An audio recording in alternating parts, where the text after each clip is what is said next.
बिस्मिल्लाहिर्रहमानिर्रहीम। अस्सलाम वालेकुम। उम्मीद आप ठीक होंगे, खैरियत से होंगे। तैयब लोच आपकी खिदमत में फिर से हाजिर है जी। सबसे अहम डेवलपमेंट तो यही है कि इतवार को आज 26वीं ऐनी तरमीम ज़ोर शोर से पास होने जा रही है।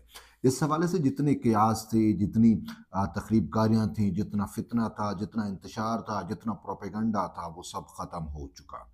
और अब जो है वो सेनेट में फिर कौमी असम्बली में पेश होगा। और इस हवाले से जो चीज़ सामने आ रही है कि पाकिस्तान पीपल्स पार्टी और JUFA की जानिब से एक मुश्तरका मुसवदा जो है ड्राफ्ट तैयार किया गया है, जिसके 27 यानी 27 आर्टिकल्स में तरमीम जो है वो शामिल की गई है।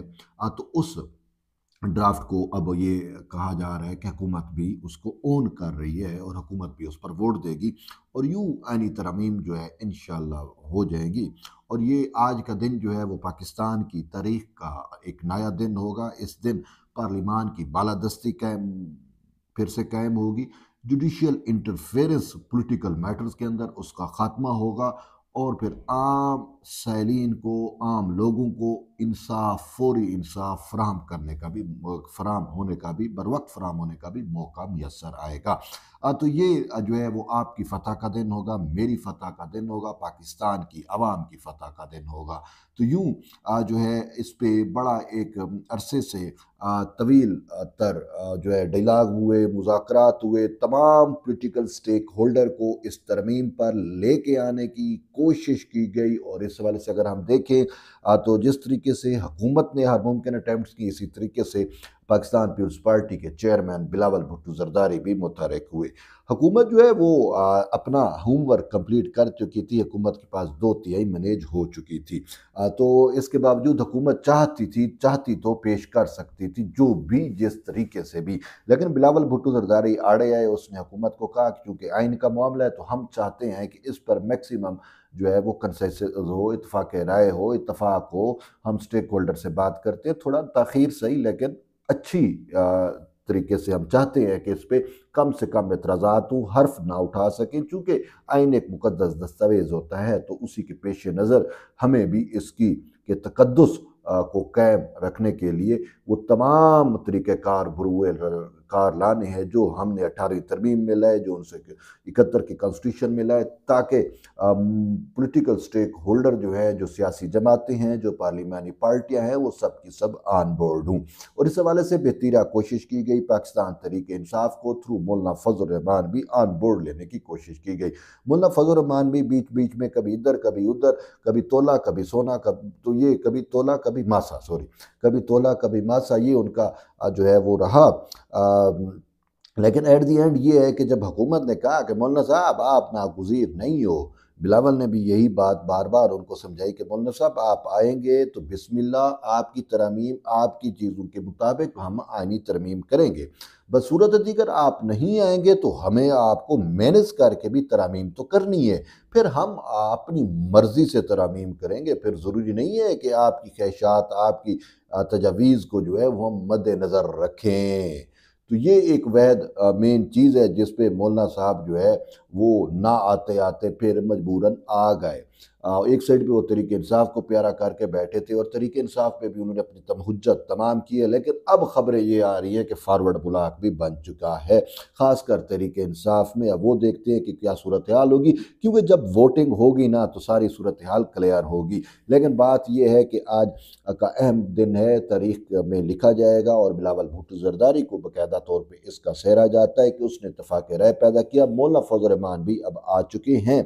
अब तरीके इंसाफ जो है वो डामाडोल है। तरीके इंसाफ नहीं आएगी तो तरीके इंसाफ के मुनरफ अरकान आएंगे और वो अपने ज़मीर के मुताबिक वोट कास्ट करेंगे और यूं आनी तरमीम हो जाएगी। लेकिन एक बात यह है कि मौलाना फजल रहमान, और ये मतलब मुबैना तौर पर कहा जाता है, मैं इसकी तस्दीक नहीं कर रहा, कि कहा जाता है जी कि ये जो तखीर हुई है ये मौलाना सिर्फ PTI में इसमें रीज़न नहीं थी, बल्कि जो कुछ जजेज़ हैं वो भी राब्ते में थे। कहा यह जा रहा है कि जी जस्टिस, मैं नाम नहीं लूँगा, लेकिन ये कहा जा रहा है जी कामरान मुर्जा बार बार जो जुडिशल कॉलोनी है जिसमें जजेस के घर हैं, वहाँ पे आते जाते देखे गए हैं, उनसे इनपुट लेते रहे और वो बेहतरीन कोशिश करते रहे कि किसी तरीके से इन तरमीम को टाला जा सके। लेकिन जब हुकूमत ने कहा कि अगर आपने नहीं आना तो ठीक है, बिस्मिल्लाह, हमें आपकी ज़रूरत फिर नहीं है, फिर हम तो जाएँगे और जब हम जो फिर अपनी तरमीम करेंगे तो अपनी मर्ज़ी से होगी, फिर आप पब्लिक में भी ये नहीं कह सकेंगे कि जी हमारी तरमीम में ये नहीं शामिल की गई, फलाँ-फलाँ जो भी होता है।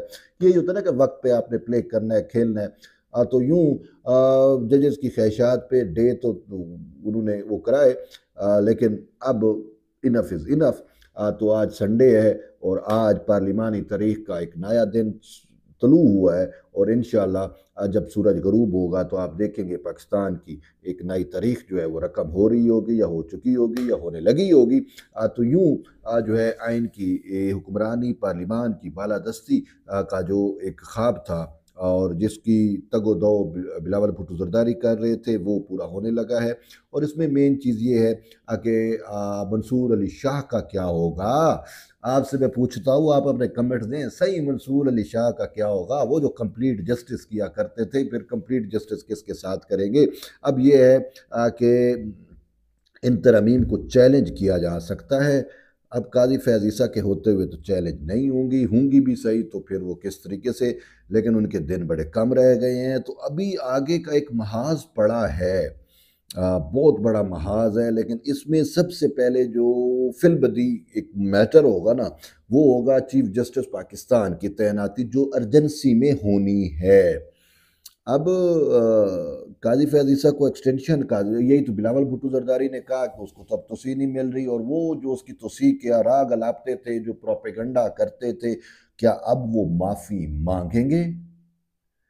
ये मतीउल्लाह जान को मुखातिब करके कहा, मतीउल्लाह जान ने जो गंद पे किया है ना, खुदा की कसम, वो मुझे किसी एक दोस्त ने बड़ा प्यारा कमेंट किया हुआ था ट्विटर पे। उसने कहा कि मतीउल्लाह जान सहाफ़त की मसख़ शुदा लाश बन चुका है। अल्लाह! मतलब ये दोस्तों के वो है ख़्यालात हैं। तो मतीउल्लाह जान ने जो गंद किया है ना, बहरहाल अब मतीउल्लाह जान की तारीख़ भी अपनी है, टाइम भी उसका अपना है। कभी टाइमिंग वो बस अभी कल कह रहा था जी, ये अब वक़्त जो है वो इमरान खान के साथ है। मैंने कहा वो वक़्त नहीं है, ये आपका वक़्त है जो इमरान खान के साथ है। अच्छा, तो तारीख़ भई काज़ी तारीख़ के कूड़ादान में होगा। मैंने कहा मती भाई लगता है कि तारीख़ का कूड़ादान आपकी तारीख़ भी अपनी और उसका कूड़ादान भी अपना है। आपने अपने कंधे पे उठा रखा है, जिसको मर्ज़ी है उसमें डालते जाओ। ये तो इन लोगों की टोटल औकात है यार बस।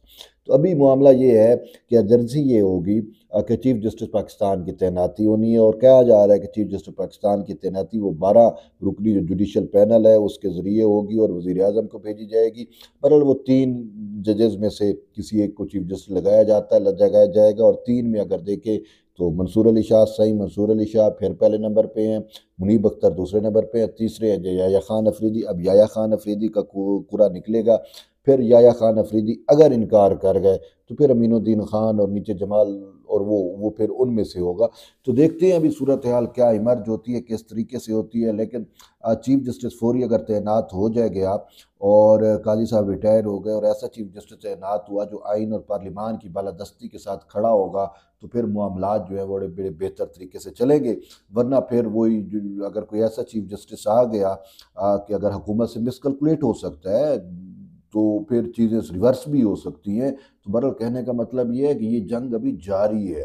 पार्लिमान से फ़तह ज़रूर होगी लेकिन जुडिशल महाज़ पे अभी फिर भी फ़तह होना बाकी है। ये मुकम्मल फ़तह नहीं हो जाएगा कि ये तरमीम आ जाएँगी और प्रोजेक्ट इमरान जजेस बंद हो जाएँगे, ख़त्म हो जाएँगे, इस्तीफ़े दे के चले जाएँगे। नहीं, अभी तो आप देखें पीर के रोज़ ये कहेंगे जी हम अदलिया बहाली तहरीक चलाने लगे हैं, हम ये करने लगे हैं, हम वो करने लगे हैं। देखें तो सही अभी मामलात बड़े गर्म हैं। आप अब सुकून नहीं है अभी, हमें तो बिल्कुल ही नहीं है। लेकिन इंशाल्लाह हम जो भी कुछ भी होगा, हंगामा होगा, फितना होगा, फशार होगा, इंतशार होगा, अमन होगा, सुकून होगा, जो भी होगा हम आप तक इंशाल्लाह आपको अपडेट रखेंगे। एट द एंड है कि जुड़े रहिए। तैयब, मिलते हैं नई वीडियो, तब तक इजाज़त दें। अल्लाह हाफ़िज़।